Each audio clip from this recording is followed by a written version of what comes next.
Okay, I had a YouTube viewer ask me the other day what tools you needed to get started. First is a vise. I got this one off of Amazon. It came with the vise, came with the mounting base, and it came with the clamp one that you screw on underneath the table, similar to this. But the one that came with it broke. The end of it broke. It's a cheap pot metal clamp. It broke within the first week or so that I had it. It comes in a wooden box. Comes with all kinds of tools. Tools that some of them I don't even know what are for, which I'm assuming has got a lot more to do with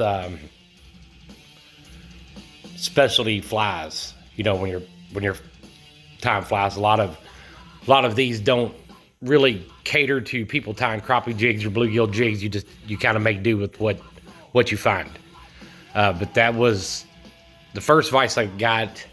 It's a good vise. I've not had any issues with it. Since then, I had a friend give me this. Completely rotates that way. You got to loosen it up back here, though, to kind of change the angle on it. But I really like that. The more I got to using that, the more I like it. My son uses that one. Let's see. The next thing you're definitely going to have are bobbins. And I think the kit comes with this one. And actually, that's probably out of all the bobbins I got, that's my favorite. I got shorter ones, longer ones. I try to keep, so that way I'm not changing spools in one bobbin all the time. I found several of them, and I just keep my basic colors on them. White, pink, black, chartreuse. That's the closest I got to red right now, but that camouflages the red. With the red body or a red head, that'll camouflage it pretty good. Next thing right there is that tool, the whip finisher. Came in that same kit for 50 bucks. I've seen other videos online on YouTube of people doing a whip finish on it and not using this tool. To me, it's easier to use that tool once you figure it out. It's a tricky tool to use, but once you figure it out, you figured it out. There's no doubt you know when you got it right. But it rotates on there. Handy. To me, I don't know if I could tie it. If that broke right now, I'd have to order another one. It's the only one I got, too. Let's see. Next are scissors. Basic. Like, this pair came with the kit. This pair I got at Walmart. A little bit beefier. It cuts a little bit thicker materials. These I got at Walmart also. They're like cute fingernail cutters, some kind. They're really good for cutting hackle feathers. Next tool I need are these side cutters. And what I use the side cutters for is I do get people that want jigs with eyes, and I use them to cut the collar off of them. I don't like tying my crappie jigs with that collar on them. So I snip them off and just turn it into a round ball head. Fingernail polish, this is what I use for the base. This is what I've been using with my jigs. I like it. I wasn't sure if I did or not.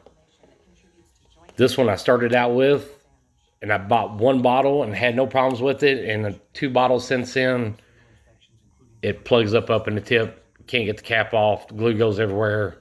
I didn't really care for it. Material is endless.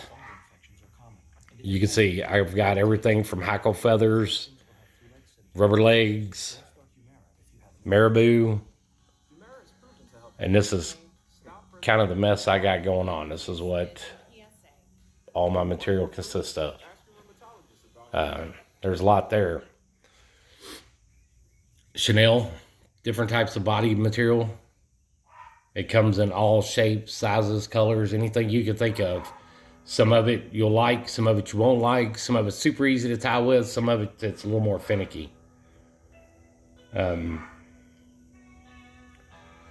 Jig heads. Let's talk about jig heads. I was going to Walmart and I was buying packs of 10 for like $2.86. I found a guy here, local, lives close to me, Patriot Baits out of Bolivar, Missouri. He does all my jig heads. And it saves a whole lot of time to keep from cutting those collars off of them. flash. That's all my different types of flash I use inside my jigs.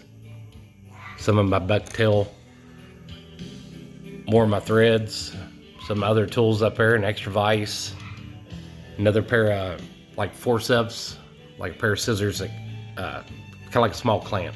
Sometimes I use those. To me, the most important is quality Bluetooth speaker. I love coming down here, tying jigs. I crank the radio way up. Good cup of coffee. Dremel tool. I use my Dremel tool to keep the glue off of my scissors. Trying to think what else I got. Fingernail polish remover. Sometimes on my whip finish tool, I get some glue built up right here on the top from when I start wrapping jigs. Glue will build up right there. You can see I got a little bit built up in there right now, but I use that fingernail polish remover. I'll soak my tools in that. Scissors, the whip finish tool. Trying to think what else I got here that I'm overlooking. Like I said, your materials comes in so many colors, so many sizes, so many shapes. And right now, that's my struggle, is keeping stocked up in materials. With COVID-19, a lot of stores are closed, a lot of places you can get online. But what I don't like about getting online is I can't feel it, I can't touch it, I can't tell what I got. Dark colors, bright colors, natural colors. I mean, you name it, I've got it somewhere. Tons of different thread, different colors. I didn't really like that kind of thread. I got it off Amazon and didn't care for it after I got it. More flash. Bucktail, you can tell the bucktail I use the most. Ones I've cut chunks out of. Let's see. That's more of my materials. But we gotta make a road trip here in a little bit. Me and my youngest son, Zach, 11, caught his best crappie last night, and we're headed to the taxidermist with it today. But he caught that one last night.